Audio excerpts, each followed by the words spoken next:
Bhyevacha Patitanam Pavanebhyo Vaishnavebhyo Namo Namaha. Yeah.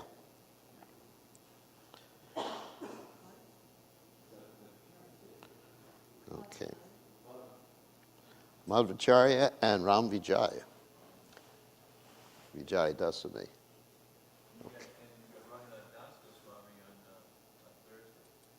Yeah, I may not be available on Thursday because I'm doing a Vyas Puja online at that time. So we'll see. Okay, that's not looking. Okay.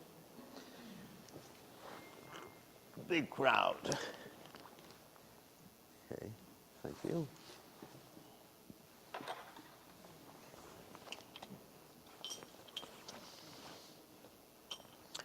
Jaya Radha Madhva Kunya Bihari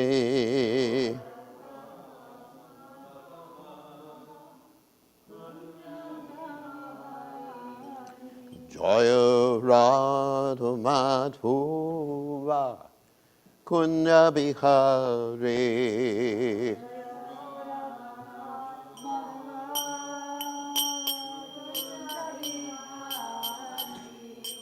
Gopidana Malaba Irivaruda Muse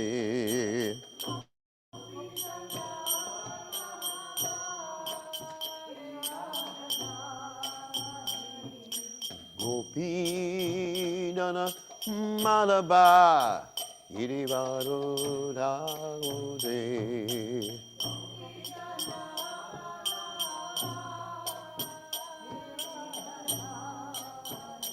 Yasodanandana Brajajananandamuna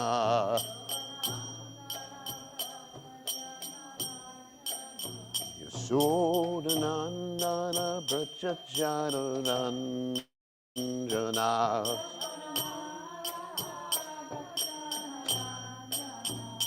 Monate Ramana Chagore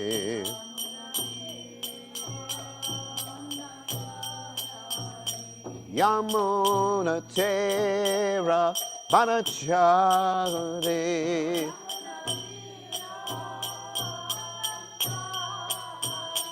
Jayo Radha Madhva Kunya Bihari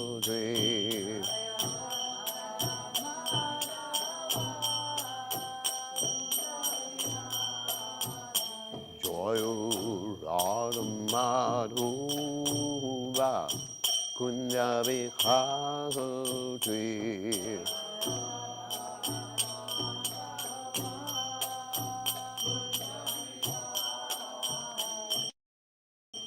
Gopidana Pallaba Iribaru Tagore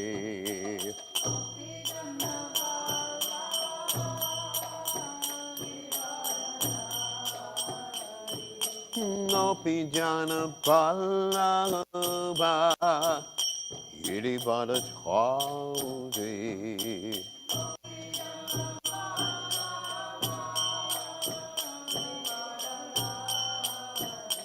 Yasodanandana Brajajananandamuna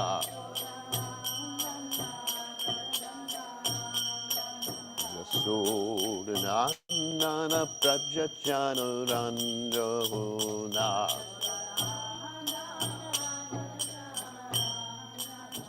Yamuna Tera Panachahore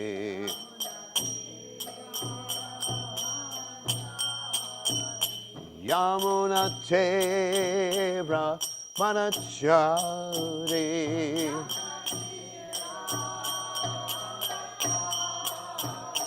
Jayo Radha Madhva Kunya Bihari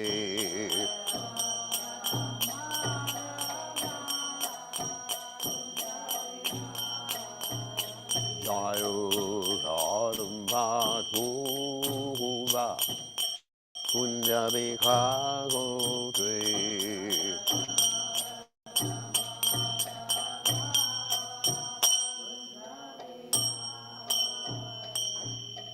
Jai Om Vishnu Pad Paramahamsa Paravatikacharya also Teta Sitashi Shimad His Divine Grace Abhaya Charanada Bhaktivedanta Goswami Srila Prabhupada Ki Jai ISKCON Founder Acharya Srila Prabhupada Ki Jai Anantakoti Vaishnava Vrinda Ki Jai Namacharya Shri Thakur Ki Jai Prem se kaho Shri Krishna Chaitanya Prabhu Nityananda Shidwaita Gadadha Shivasati Gaur Bhakta Vrinda Ki Jai Shri Shri Radha Krishna Gopi Gopinath Syamakunda Radhakunda Giri Govardhan Ki Jai Vrindavanam Ki Jai Mathuradam Ki Jai Jagadata Sami Ki Jai Yamunamai Ki Jai Shrimati Tulsi Devi Ki Jai Samaveda Bhakta Vrinda Ki Jai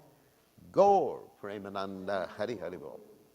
All glories to the assembled devotees, all glories to the assembled devotees. All glories to the assembled devotees, all glories to Shri Guru and Gauranga Srila Prabhupada Ki Jai.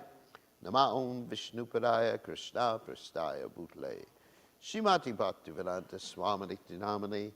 Namaste Saraswati Devi Gauravani Pracharane.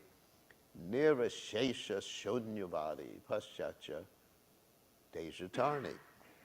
So Om Ganatipadandasya Gananjana Shilakaya Chakshuram Meditam Yena Tasmai Shri Gurave Namaha. So today is a very important day in the Vaishnava calendar. It is the glorious appearance of Sripad Madhvacarya, and it is also the celebration of Ramavijaya.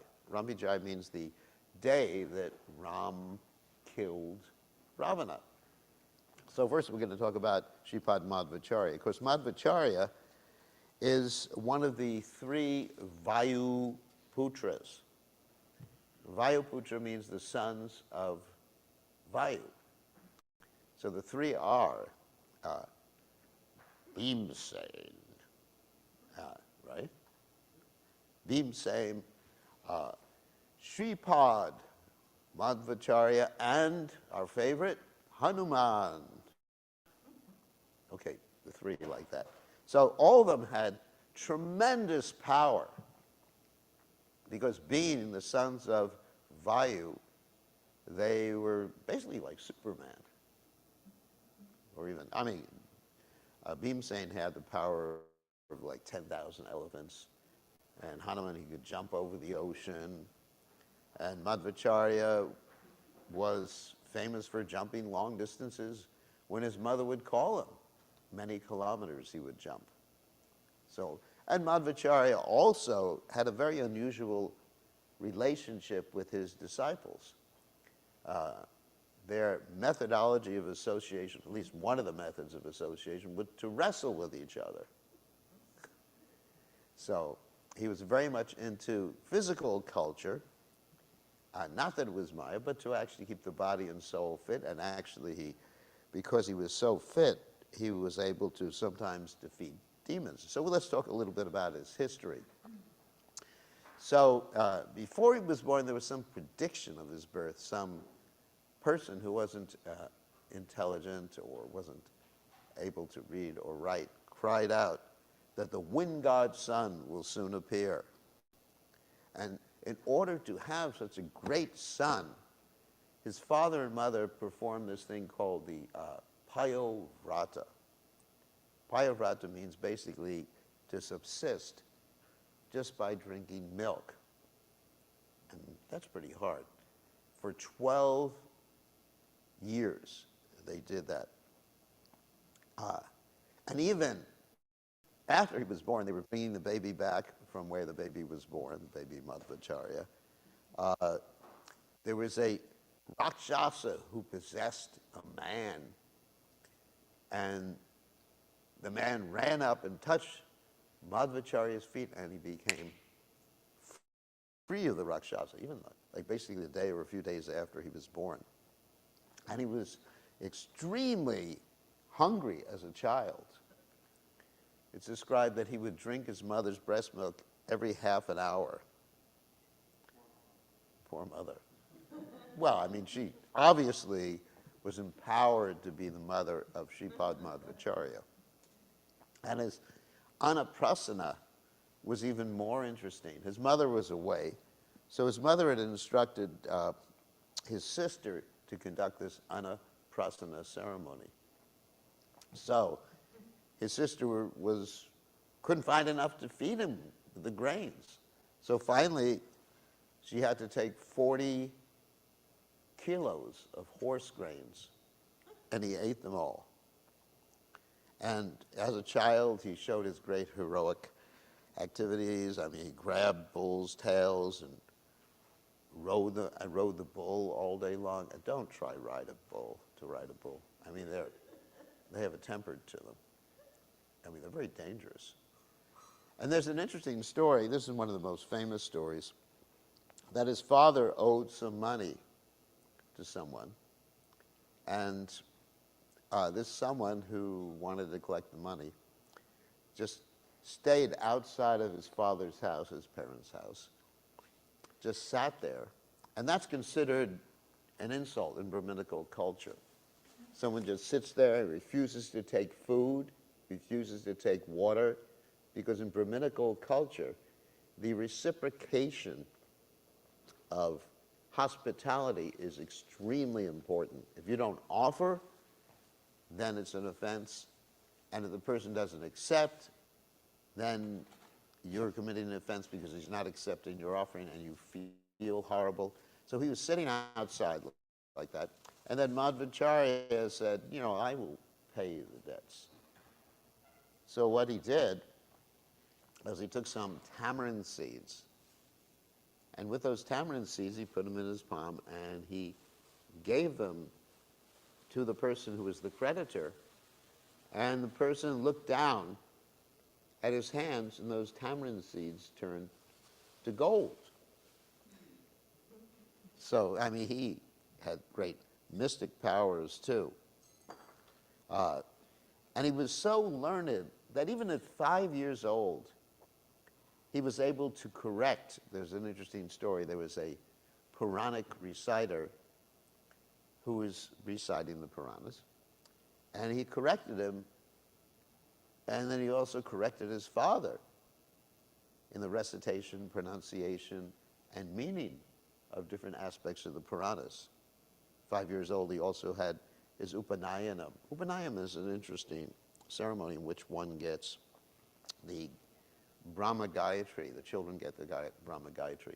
We've been discussing that in the GBC, that actually even if someone had the Upanayanam before, that person who gave him the Upanayam is not as like spiritual guru.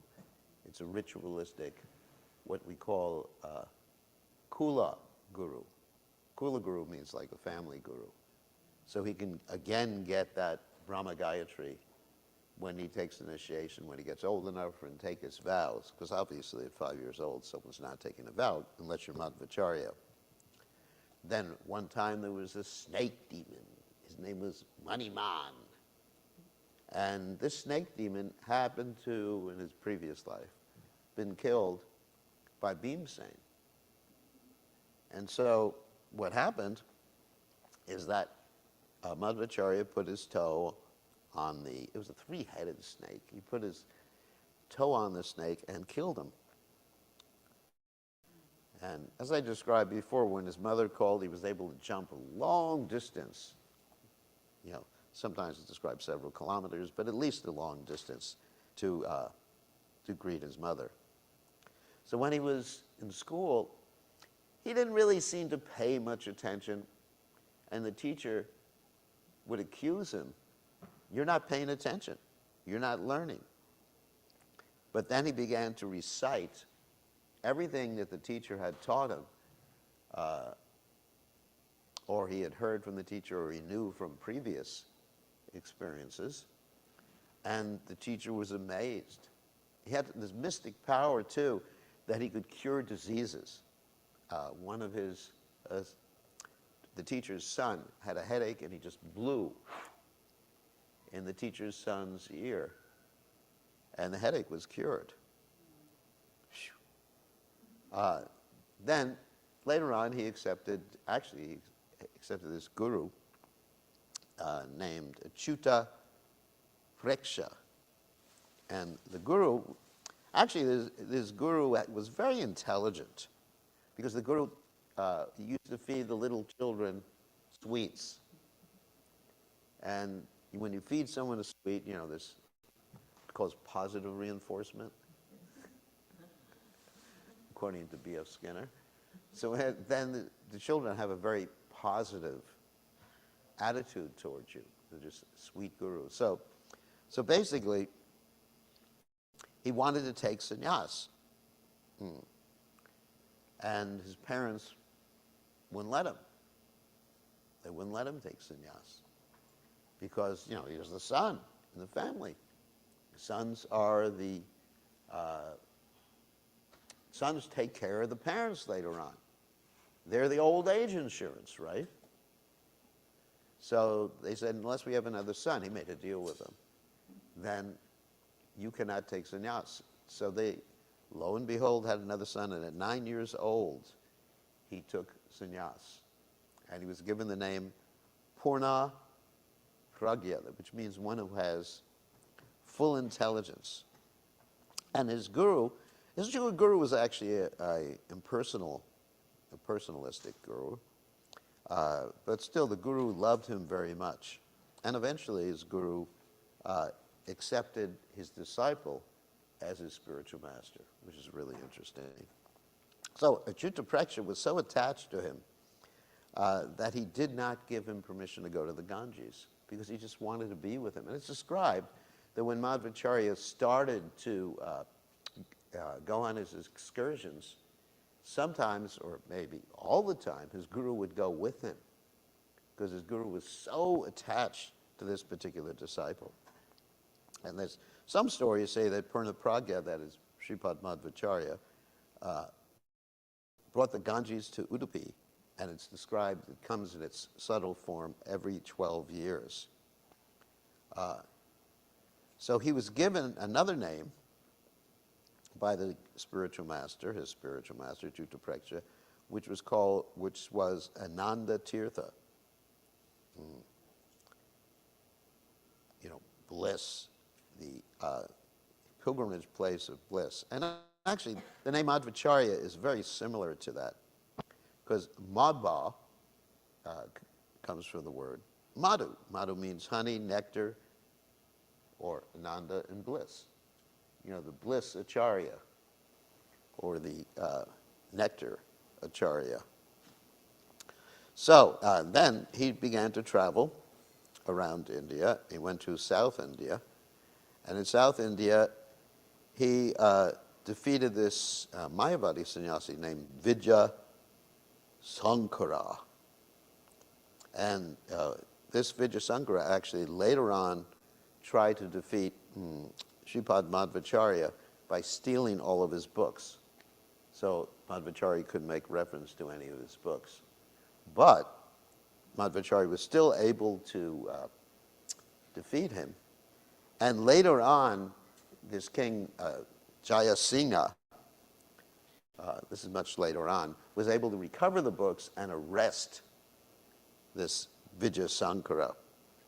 He performed many miracles, such as once upon a time there was a pregnant lady in a village and there was no water, and she said, we have no water. So he put his danda on the ground, and then water came from the well. Then he headed with his disciples towards Uttara Badhuri, which is where Srila Vyasadeva is. Srila Vyasadeva, of course, is the compiler of the Vedic literature. He divided the Vedas into four, and then the Upanishads, then the Itihasas, the Vedanta Sutra. He compiled all of those. And he wanted to show his Gita commentary to Sripad Madhvacharya. So this is called Uttara Badhuri. So Uttara Badri means the highest Badrinath, and which is not accessible to us.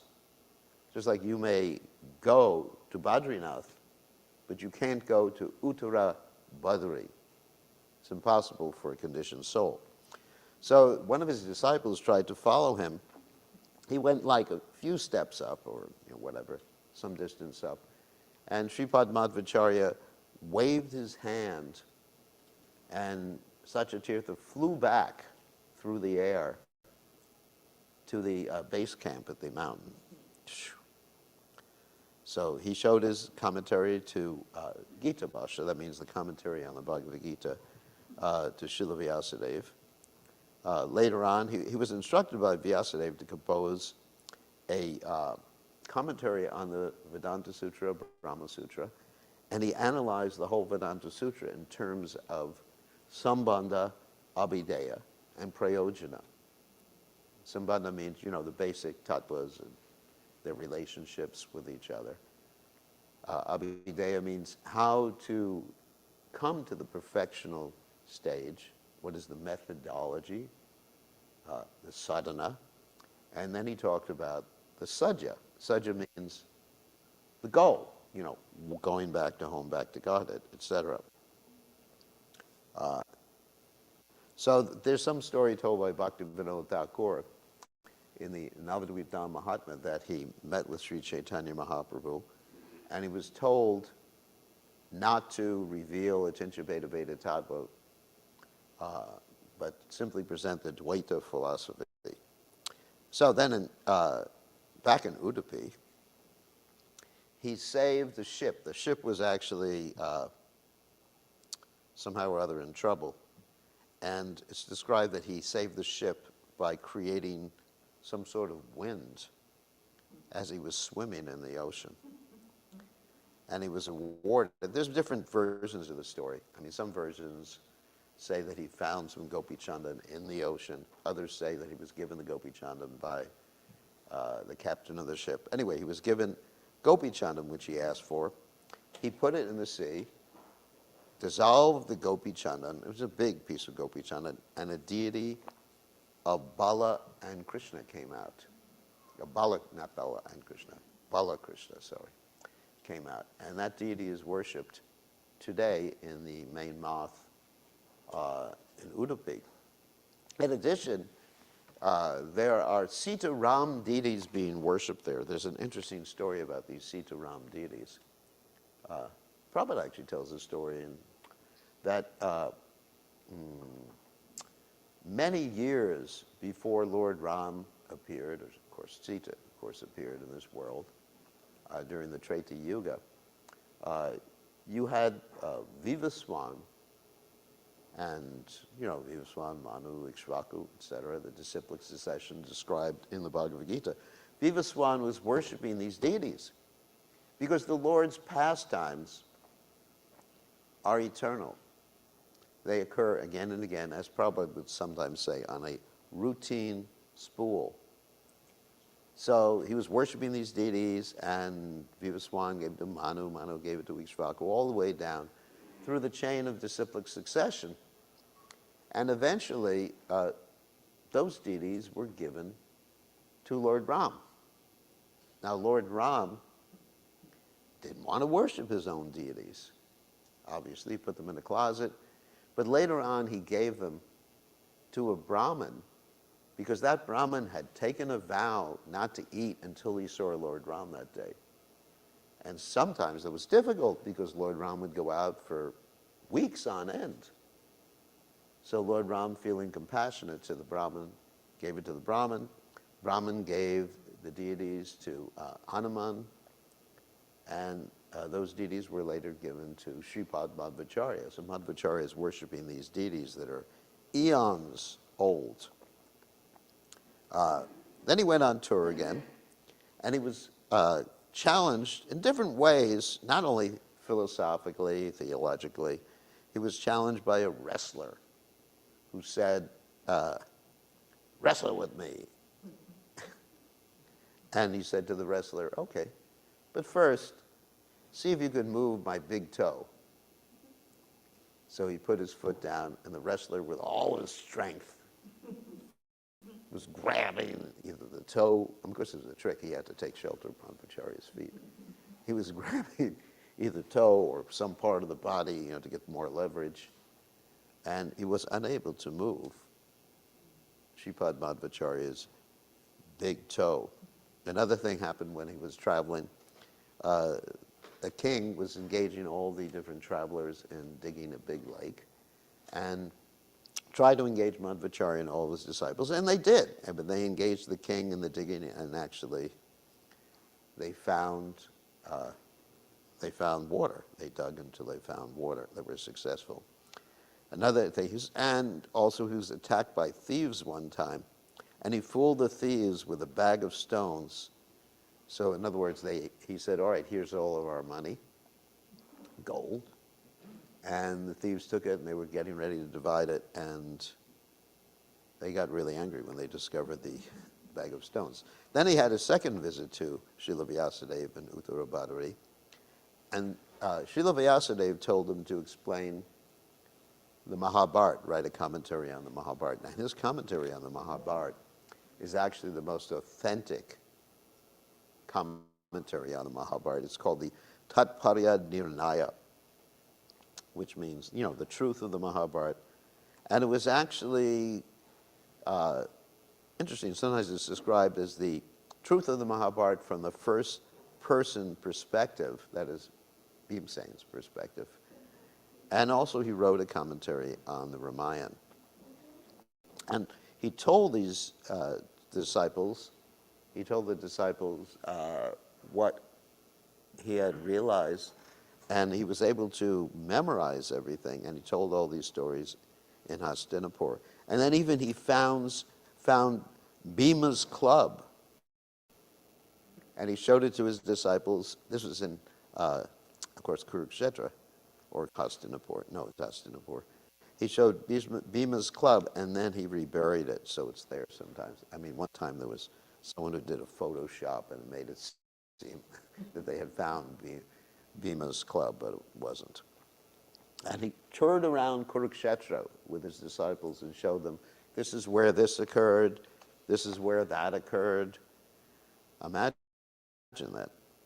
And another miracle is one time he sung to a seed which grew into trees and bore fruits. So he left this world while speaking his commentaries on the Upanishads. And as he was speaking his commentary on the Upanishads, the demigods started to shower flowers. Flowers fell from the heavens, and they covered him. And when the disciples uncovered, in other words, they took the flowers away, he was not there anymore. So that's Sripad Madhvacharya. So, of course, we are members of the Madhvacarya Sampradaya. So we are followers of Madhvacharya. And a lot of the followers of Madhvacharya are called Tattvavadis. And we're we have some philosophical differences with them, and that's described in the Chaitanya Charitamrita, because we are following Lord Chaitanya's teaching of Achintya Veda Veda Tattva, which means one and different simultaneously. In other words, we, spirit souls, are one and different simultaneously from the Lord. The Lord's expansions, the Lord's energies are one and different.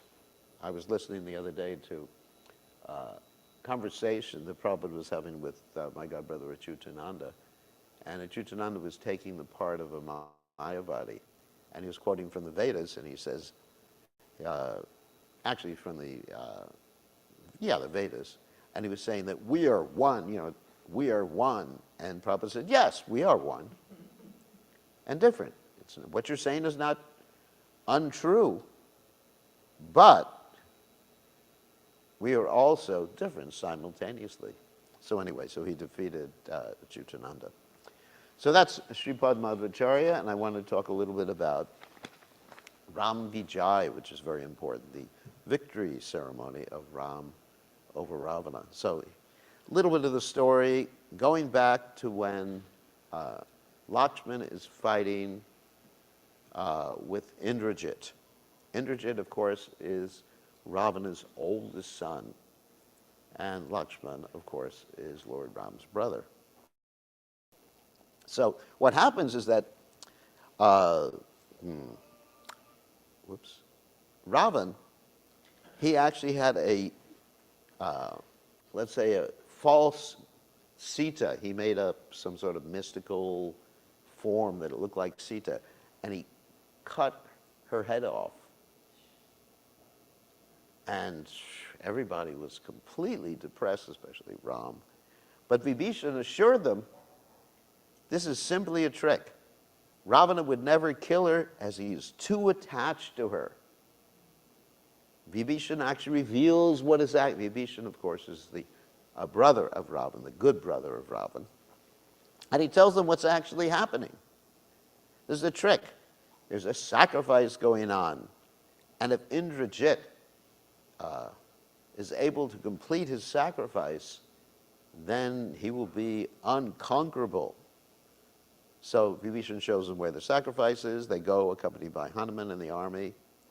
And it was actually predicted that if this particular sacrifice was interrupted, then that would be the time when Vibhishan would die. Not Vibhishan, I'm sorry, Indrajit would die. So what happened is that they attacked the sacrifice, and to make a long story short, Hanuman actually passed urine on the sacrifice. And this way the sacrifice was finished. So there ensued a big fight between Indrajit and Lakshman. So Indrajit even fired 100 arrows at Vibhishan, his uncle, and Vibhishan was unhurt. The monkeys destroyed Indrajit's chariot. The drivers were killed. And he goes back and gets another chariot. And Vibhishan encourages them. And then the driver of the second chariot is killed. Vibhishan even helps and kills the horses. Indrajit fires Yama's arrow at Vibhishan. And Lakshman fires and protects Vibhishan from Yamaraja's arrow. This is all happening at the end. And Lakshman fires Indra's weapon, saying, if Rama, he takes a vow, as Rama is the soul of righteousness, slay this demon. So Indrajit's head is cut off. And the Rakshasas flee, and then Lakshman goes to Ram and tells him about the victory. And they actually send Indrajit's body back with great honor, because Ram says his animosity towards me was only during this fight, but actually now I've accepted him. So it's very interesting how merciful. Patita Pavana Sita Ram. So then there ensues, I have to make sure I have time, a fight between Ravan and Ram and Lakshman.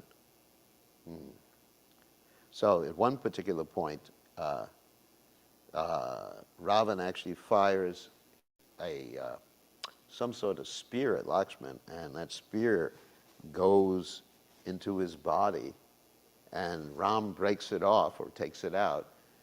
And then they have to call for Hanuman to go to the mountain again to get the Mrityu Sanjeevani to actually bring Lakshman back to life. Lakshman is brought back to life. Then there's more fighting. Ravana becomes enraged. Fire comes from him. Everyone's afraid. He resolves to kill Sita at that point, but he's talked out of it, convinced he can still enjoy her after defeating Ram. Amazing. And he orders all the remaining Rakshasas to kill Ram, but Ram uses the Gandharva weapon to remain invisible, and he fights so quickly that no one sees him, and using that Gandharva weapon, all the Rakshasas see each other as Ram. So they see thousands of Rams, and they fight with each other, and they kill each other.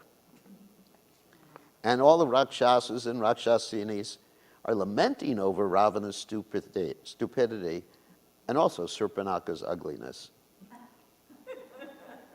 Ravan still tries to brag.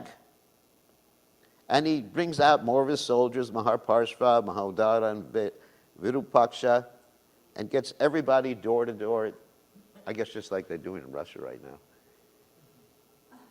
You know, they're trying to get all the soldiers to come out, everybody to come out, no matter who it is, to fight. And Sugriva kills Virupaksha, and Sugriva eventually kills Mahodara. Rakshasas flee in terror. Maharparshva is killed. Lakshman fires arrows at Ravan, and Ravan cuts down these arrows and ignores Lakshman. I'm not going to fight with Lakshman. And he goes to Ram. Ravan uses the Asura weapon, and Ram counters with the fire god missile. Lakshman, this is all from the Valmiki Ramayana, not from the movie. Don't worry. This is authorized. Lakshman cuts the flag head of driver and severs the bow of Ravan. Vibhishan kills Ravan's horses. Ravan hurls a javelin at Vibhishan, and Lakshman cuts it down. Ravan hurls a second javelin at Vibhishan, and Lakshman interferes and tries to get it, but Lakshman is hit with it. Oh, this is the time when actually they call for Hanuman. They bring Lakshman back to life, sorry. So he's healed. When Hanuman comes and brings the Mrityu Sanjeevani.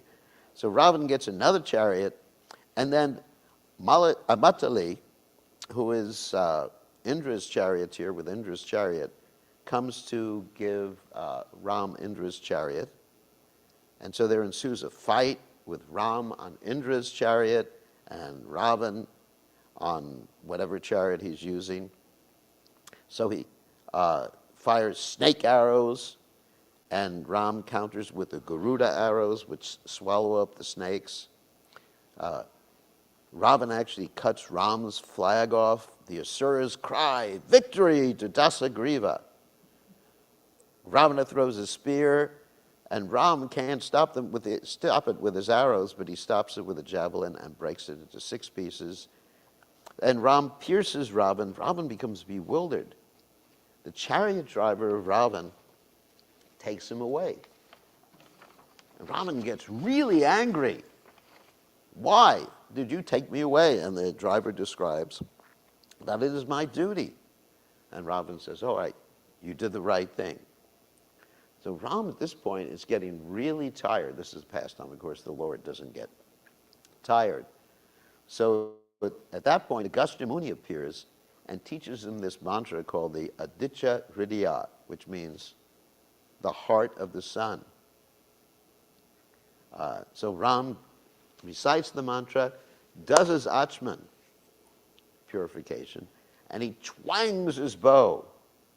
And Ravan just keeps moving around in a counterclockwise direction. So Ram takes Indra's bow at that point, and all sorts of inauspicious signs manifest for Ravan, such as his left eye starts twitching. As we mentioned before, that's inauspicious for a man, auspicious for a lady.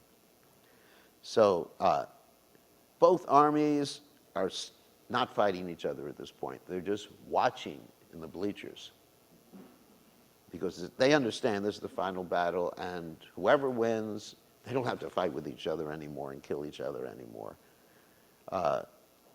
So Ram cuts off Ravan's flag, and Ravan fires arrows at Ram's horses, but the horses are not hurt, as they are Indra's horses. The Matali is even shot, but he's not hurt because he's from the heavenly planets. The horses of both chariots start brushing up against each other. Ram gets really angry. He said, "That's it." And he cuts Ravan's heads off. And Ravan, as we know, is Dasa Griva. That means he has 10 heads. So he cuts them off one by one, 100 times. You know, they grow back.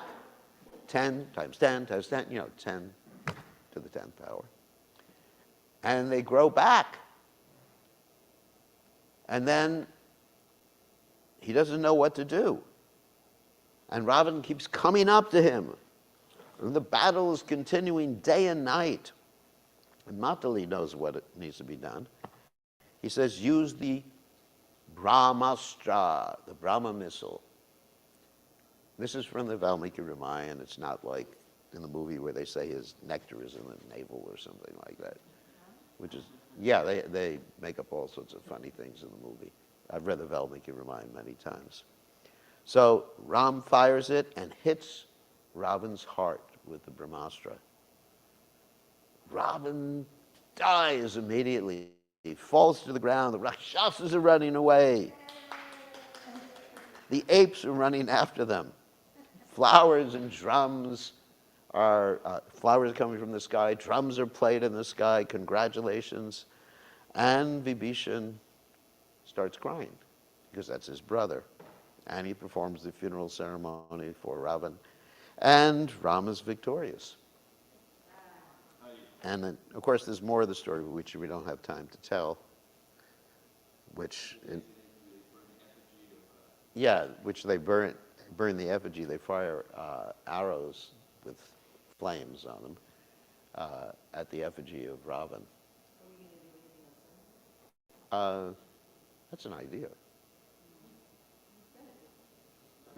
I'd rather not do it. Actually, it's sometimes in some temples they've done it, and there's been some inauspicious things that have occurred because we're not capable of killing Ravan. I mean, we've done it before here, but I think we'll do it this Sunday because we have a big festival on. Yeah, it's Kartik. It's a different mood. Wasn't there a passage too in there where, like, his wife, Ravana's wife, just, chastises him like a fool? Yeah. She's chastising him, and he was advised, of course, by Indrajit, by so many people. He was advised by. He didn't take good advice. He just got angry. Upadesha morkanam prakopayana shantaya. If you give a fool good advice, he just gets angrier. So anyway, and then of course all the ladies. Another thing that happens when Ravan is lying there, all the ladies run out and they're crying and they're lamenting that Ravan didn't listen to good advice. And Vibhishan is installed as the king at this particular point, but Ram can't go into the city because he's taken a vow not to go into the city during his period of exile. And eventually, he mounts the Pushpaka Vimana to go back to Ayodhya. So he gets back on time before Bharat, who's taken a vow to commit suicide if Ram doesn't come back on exactly at the right time. So he takes the Pushpaka Vimana, and the Pushpaka Vimana can hold as many people or as many monkeys or as many whatever passengers as possible. So it expands, so many of the monkeys, especially Hanuman and Vibhishan and others, and even some of the Rakshasas, they get on the Pushpaka Vimana and arrive at Ayodhya, and then we have Ram's coronation after that. Of course, I left out the whole story of Sita, but that's not part of today's discussion. How Ram calls for Sita, and the Maya Sita actually comes forward, but anyway, no time for that right now. We've got to greet the deities. Jai, all glories to Lord Ramchandra, all glories to Srila Prabhupada, all glories to Sripad Madhvacarya, Shri Radhagalokananda ki jai. Radhagalokananda ki jai.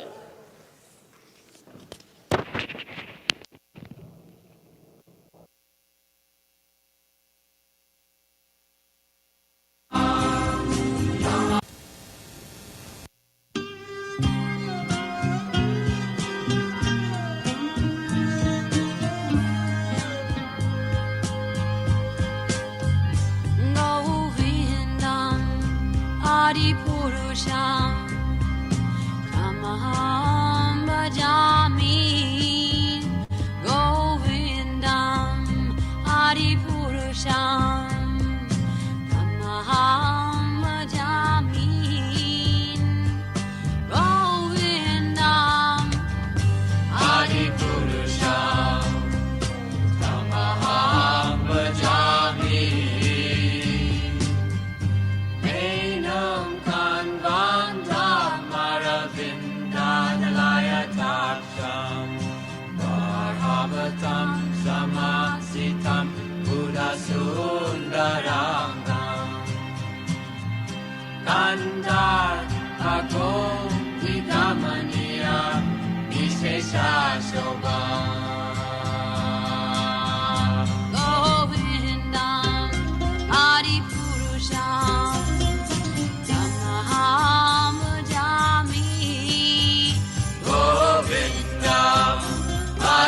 Purusham Namaham Bhajami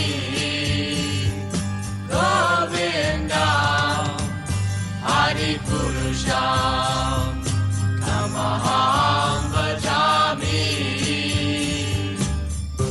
Andani Yasa Sakale Priya Priti Manti Asyanti Panti Kayanti Jiranti Anganajimaya Sadhu Jala Vigrahasya Govindam Adi Purusham Om Vishnu Padaya Krishna Prasthaya Bhutale Srimati Bhakti Namaste Adi Purusham Namaham Bhajami Govindam Adi Purusham Namaham Bhajami Govindam Adi Purusham Namaham Bhajami Govindam Adi Purusham Yama Krishna Prasthaya Bhutale Srimati Bhakti Vedanta Samaniti Namane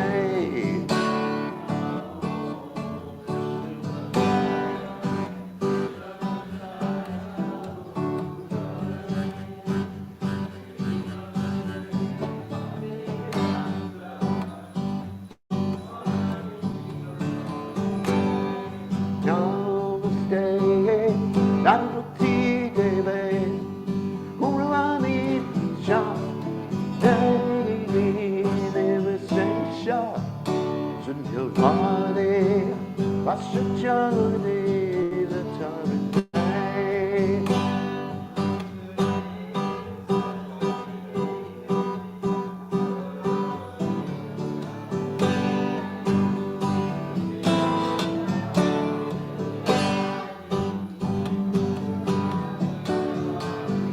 Jaya Sri Krishna Chaitanya Prabhu Nanda Sri Advaita Gadana Siva Sari Gola Vrindana Sri Krishna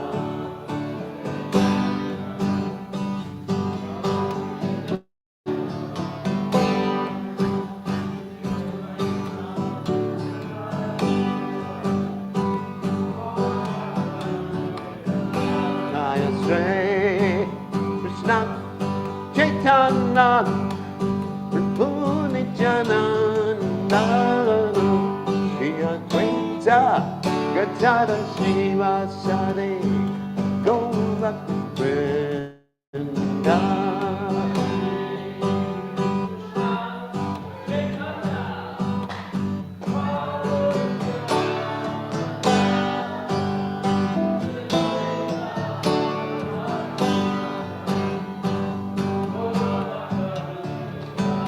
Jaya Sri Krishna Chaitanya Prabhu Nityananda Shri Advaita Gadada Shiva Sade Gola Vrinda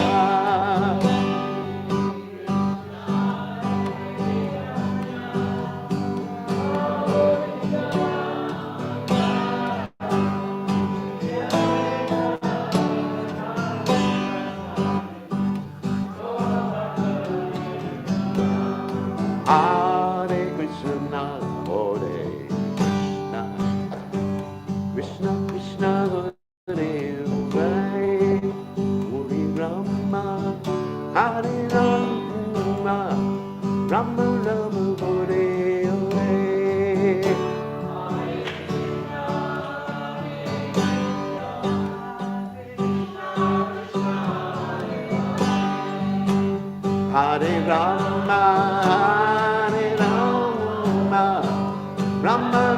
Hare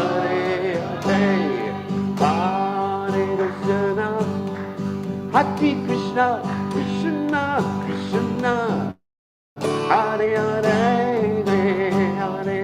Rama, Hare Rama, Rama Rama,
Hare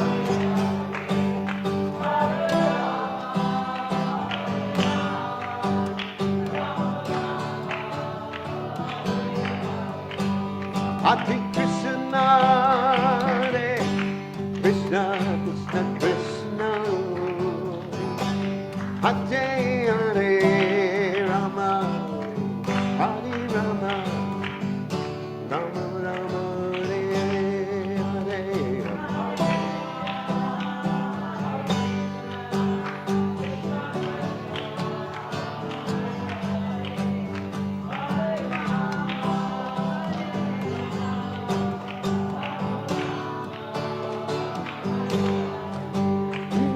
Hare Krishna, Hare Krishna, Krishna Krishna, Hare Hare, Hare Rama, Hare Rama, Rama Rama, Hare Hare.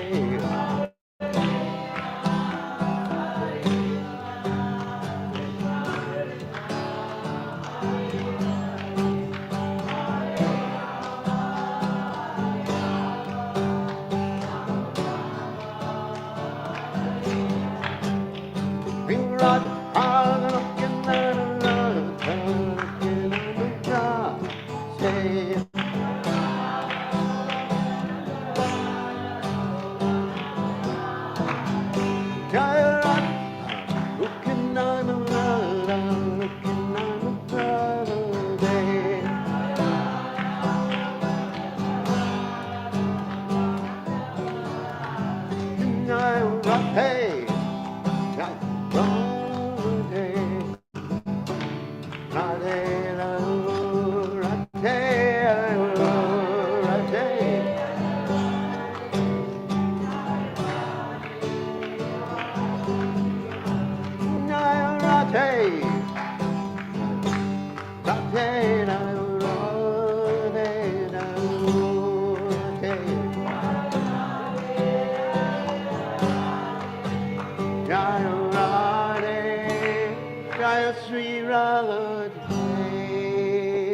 Jai Om Vishnupad Paramahansa Parabhadikacharya also Teta Satashi Shimad. His Divine Grace Abhaya Charana Bhaktivedanta Goswami Srila Prabhupada Ki Jai. ISKCON Founder Acharya Srila Prabhupada Ki Jai. Anantagoti Vaishnava Vrinda Ki Jai.